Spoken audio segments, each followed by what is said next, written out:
भारत के वीर सपूत भगत सिंह, इनको जब फांसी की सजा मिली हो, इसके 12 घंटे पहले के आप चरित्र को पढ़ेंगे, कई किताबों ने, कई लेखकों ने लिखे हैं, उसको आप पढ़ेंगे तो आपके रोंगटे खड़े हो जाएंगे। क्या बहादुरी थी! ऐसे ही नहीं हम आपको आजादी मिली है, ऐसे ही नहीं हम स्वतंत्र हैं, इन वीर सपूतों की बहादुरी के कारण ही आजादी मिली। ये कहो तो हम सुनाएं, फिर कथा में प्रवेश करें। इसे वैसे ये सुनने योग्य है, हम आपको सुनाते हैं, फिर कथा की ओर चलेंगे।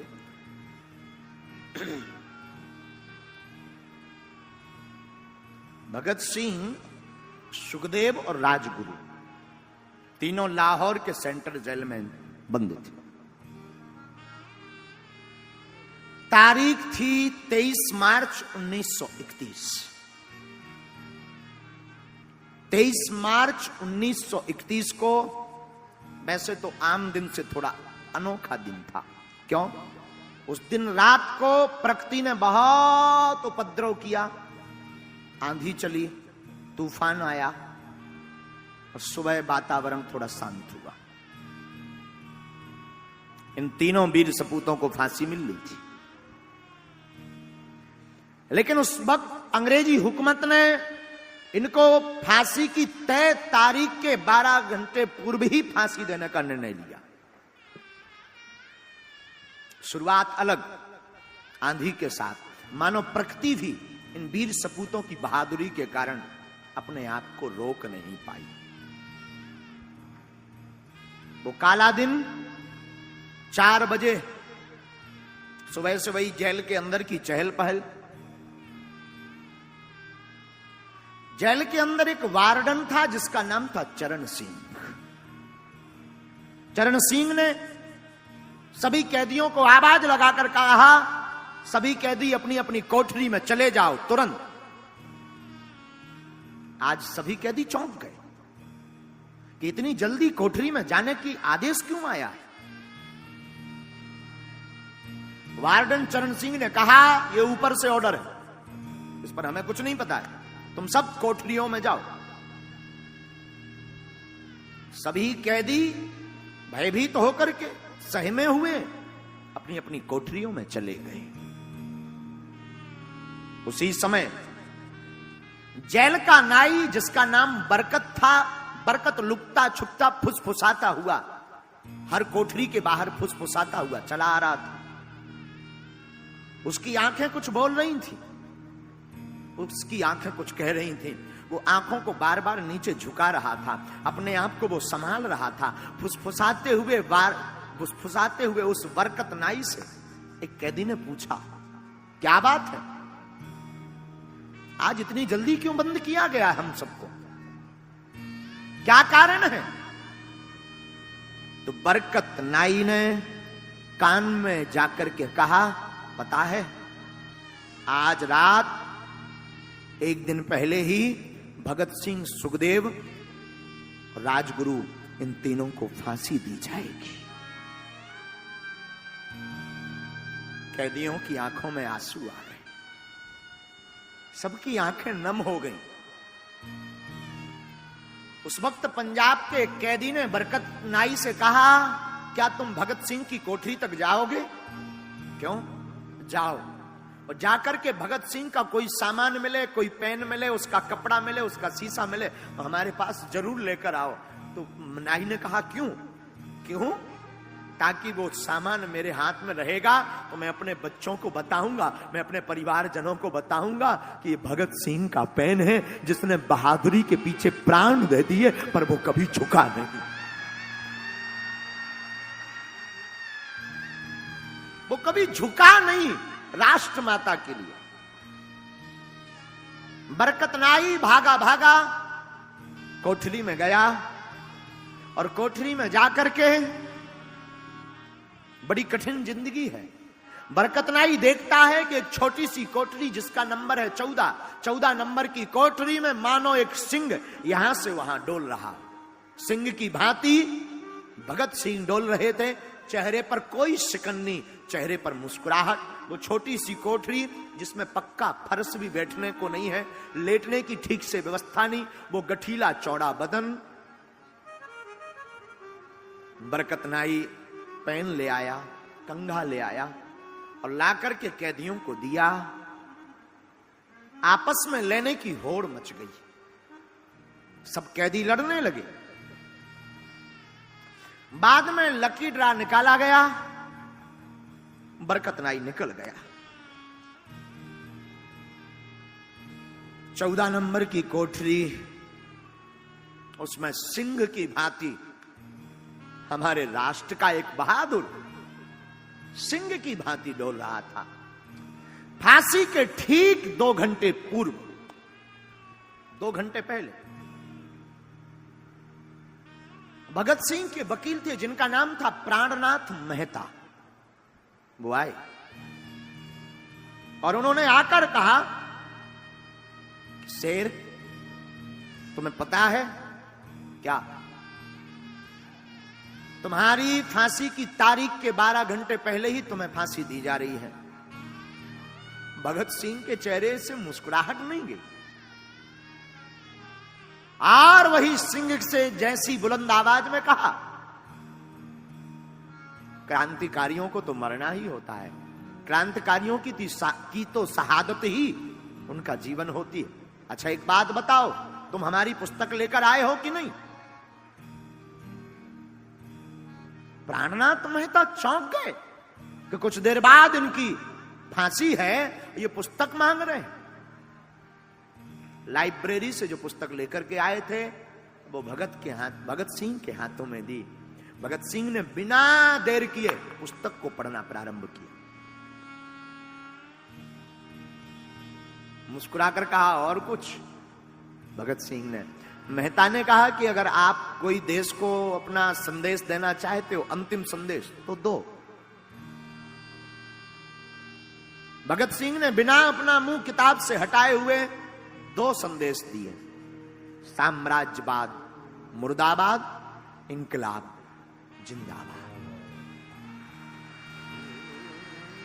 बस इतना कहकर के मानो ने कोई ध्यान ही नहीं, चेहरे पर कोई शिकन नहीं, मरने का कोई भय नहीं। सिंह को मानो ये पिंजरे में जरूर बंद है, पर इस सिंह को किसी का डर नहीं। जाते जाते मेहता को देख करके भगत सिंह ने कहा, सुनो, सुभाष चंद्र बोस को मेरा धन्यवाद कह देना, उन्होंने मेरी बहुत मदद की है केस में। तुम जा तो रहे हो, धन्यवाद कह देना। और यह सिंह अद्भुत है। बहादुरी की बात हम आपको इसलिए बता रहे हैं, भगत सिंह की बात, कि बहादुर हो तो ऐसा हो। ये इतने बहादुर थे, इनकी मां फांसी के पूर्व जब मिलने आई भगत सिंह की, तो मां का हाथ पकड़ करके कहा, मां तू एक वचन दे मुझे। मां ने कहा मां को, बेटा क्या दूं? मां जब मेरी फांसी लगे तो तू मत आना। मां ने कहा क्यों ना आऊं? मां तू मत आना जब मेरी फांसी लगे। तो भगत सिंह की मां कहती, आखिर में आऊं क्यों ना? भगत सिंह कहता है, मां तू आएगी, मुझे फांसी पर लटकता हुआ देखेगी तो तू रो पड़ेगी, और रो पड़ेगी तो लोग क्या कहेंगे? एक क्रांतिकारी की मां रो रही है, एक क्रांतिकारी की मां कमजोर है, इसलिए तू आना मत, ताकि मैं बता सकूं कि मैं इंकलाब जिंदाबाद का नारा दे सकूं। मां तू मत आना।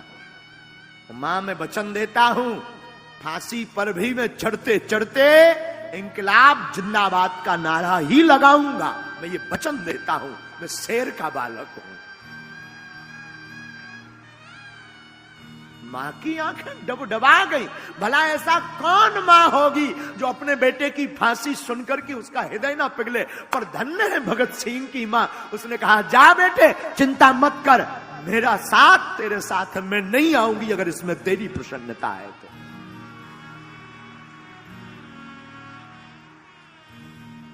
ये बहादुरी की बात है मेरे साधुओं।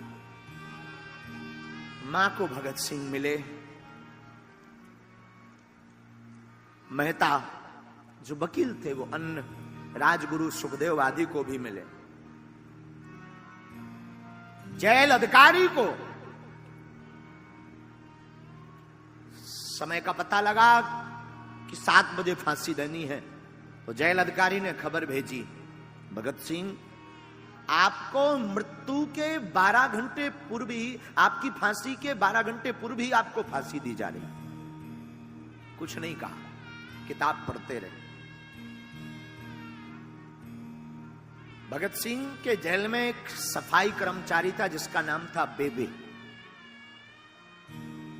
बेबे से कहा भगत सिंह ने, बेबे मैं चाहता हूं कि मैं फांसी के पूर्व अपने घर की अपनी मां के हाथ का बना हुआ भोजन करूं, क्या तुम मेरी ये इच्छा पूर्ण करोगे? बेबे ने कहा हां। बेबे गया तो घर से भोजन बनाकर तो लाया, लेकिन कर्मचारियों ने प्रवेश नहीं करने दिया। कर्मचारियों ने रोक दिया। तीनों को बाहर निकाला। शाम के 5 बज रहे थे। तीनों को बाहर निकाला, आखिरी स्नान करवाया। जैसे ही तीनों बाहर निकले, एक दूसरे के हाथ पकड़े भगत सिंह, सुखदेव और राजगुरु ने, और धीमी धीमी गति के साथ नहीं, बड़ी बुलंद आवाज में तीनों कहने लगे, कभी वो दिन भी आएगा, आजाद हम होंगे, ये अपनी जमी होगी, अपना आसमां होगा।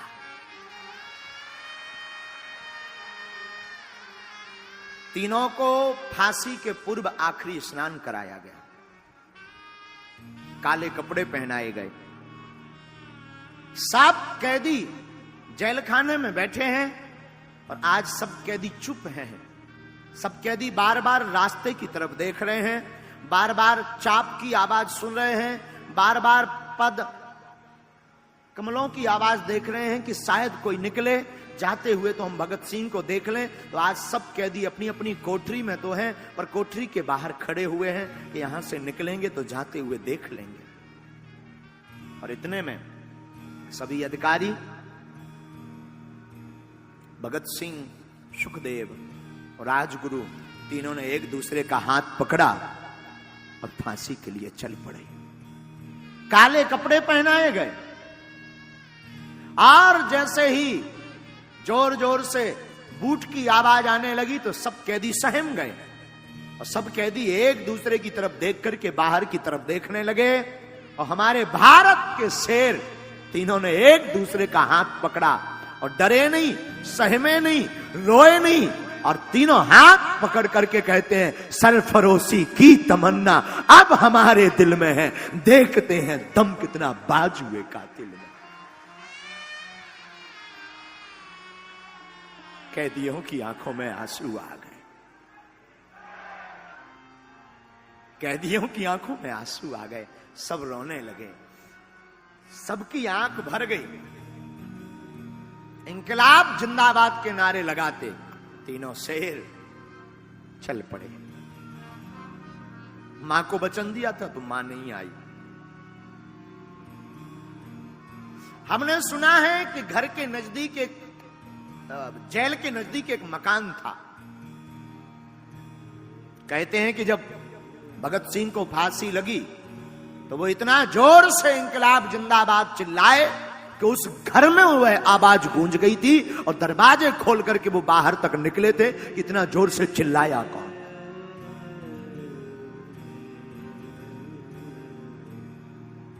बहादुर हमारे भगत सिंह जैसे ही पहुंचे, वजन तौला, फांसी देने वाला जल्लाद लाहौर के नजदीक ही सहदरा से आया था।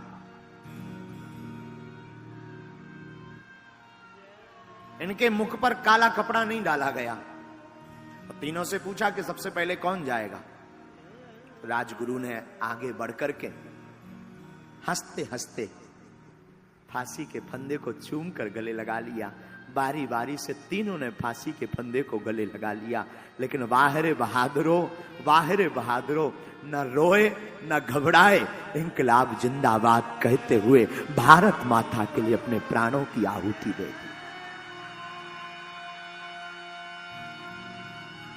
भारत माता की जय बोलते प्राणों की आहुति दे दी। और हमने सुना है उस जेल का वार्डन चरण सिंह ने जब इस फांसी को देखा तो मध्यम कदमों के साथ वो लड़खड़ाता हुआ अपने कमरे तक गया और पहली बार अपने जीवन में वो 1.5 घंटे तक रोया, क्योंकि 30 साल के करियर में उसने हजारों लोगों को फांसी पर चढ़ते देखा और पहली बार एक ऐसे बहादुर को फांसी पर चढ़ते देखा कि चरण सिंह का हृदय पसीज गया।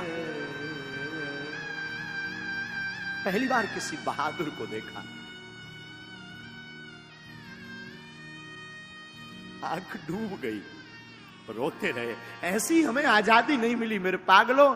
ये राष्ट्र कथा सुनाने नहीं हम आपको आए हैं, हम आपको आपकी जिंदगी के बारे में, इस कथा के बारे में बताना चाहते कि राष्ट्र भक्ति क्या होती है। अपने प्राणों को हंस करके न्यौछावर कर दिया है एक शेर ने। बहादुरी ये होती है जिंदगी में, तुम भी अगर संकटों से लड़ना चाहते हो तो मेरे पागलों बहादुरी मत छोड़ना, कायर मत बनना। सनातन के लिए, हिंदुओं के लिए और मानवता के लिए हमेशा शेर बनकर के आगे खड़े रहें।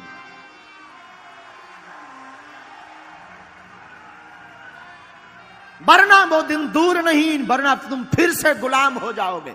हम दिल्ली में कथा करने तो आए हैं, हम हमेशा बोलते हैं पागलों कथा तो सिर्फ इसलिए कर रहे हैं कि ठाकुर की भक्ति और उनकी याद बनी रहे और तुम भक्त बन जाओ, लेकिन इसलिए भी कर रहे हैं कि हम सब हिंदू एक हों। बहुत जरूरत है इस भारत को स्वतंत्र करवाने के लिए। ऐसे ऐसे वीर सपूतों ने अपने प्राणों को त्यागा है। अब इस देश को फिर से गुलाम मत होने देना। राष्ट्र भक्ति से बड़ी कोई भक्ति नहीं है, राष्ट्र भक्ति सर्वोपरि है। इसलिए जातिवाद छोड़ करके, हम भी ब्राह्मण के बालक हैं, हम चाहते तो हम भी ब्राह्मणत्व की बातें करते, हम भी किसी ब्राह्मण के बालक हैं, लेकिन हम तुमसे कहना चाहते जातियां बाद में, सबसे पहले हम सब सनातनी हैं।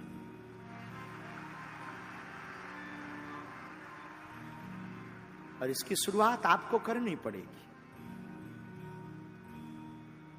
धन्य है बहादुर भगत सिंह, धन्य है इनकी बहादुरी, धन्य है इनकी राष्ट्रभक्ति। ये झुके नहीं। जब ये अंग्रेजी हुकूमत के सामने नहीं झुके तो मेरे पागलों, मैं तुम